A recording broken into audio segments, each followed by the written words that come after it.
1, 1, 2, 1, 2, 3, 1, 2, 3, 4, 1, 2, 3, 4, 5. Pa to mogu biti samo naše... Kockice brojalice! Tako je, dragi moji huhovci. A što ja to brojim? Pa, kockice brojalice koje nam je nacrtala naša Mila. Pogledajte kako veliki papir, kako velike kockice brojalice. Ovo mi se sviđa, ovo još nismo imali ovako velike formate na velikom listu papira. Baš dobro, jako dobro. Hvala ti, Mila. A ovdje imamo naša juhuhu slova, predivna, ovako na nebu. I koga to imamo još ispod slova? Koga to imamo? Pa da, to je moj Šapson. Omiljenog televizijskog psa Šapsona. O, pa upravo tako. Nacrtala ga je Zora.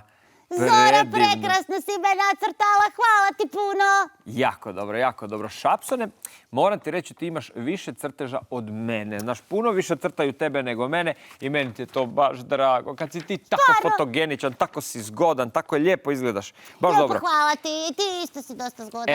Evo, opet ćeš biti oduševljen, a mi ćemo ostati nečega željni. Vjeruj mi, pogledaj ovo. Što? Jakov nas je poslao na pecanje. Sam si baš želio. Ma pogledaj ovaj brodić, pogledaj ovaj čamac. Imamo jarbol i na njemu zastavu juhuhu. Evo, ja ću sad toga ostati željan. Ja cijeli dan ću htjeti sad ići na pecanje i to baš čamcem. A danas nemamo baš vremena za to. Pa dobro, ne moramo danas, ali možemo isplanirati recimo za vikend. Tako je, to je to. To je to. Isplanirali smo vikend. Hvala ti, Jakove.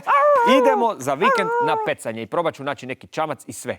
To je to. Odlična ideja, odlična ideja. Hvala ti, Jakove. Ma pazi sad u ovu ideju. Kako bi vi, juhuhovci, voljeli provesti, recimo, sljedeći vikend? To nam nacrtajte, recite svojim roditeljima, neka vas onda tako i odvedu kako ste vi to zamislili, a taj crtež, da bi mi znali gdje ste vi to bili, pošaljite na naše adrese juhuhu Prisavlje 3 10 000 Zagreb ili na elektroničku poštu juhuhu@hrt.hr. Aha, a galerija naše juhuhu aplikacije, to si zaboravio? Nisam zaboravio. Jednostavno zamolite starije ukućane da fotografiraju vaš crtež i stave ga preko aplikacije u našu galeriju. Tako je, tamo ćemo sve crteže objaviti. Znaš što moramo? Što?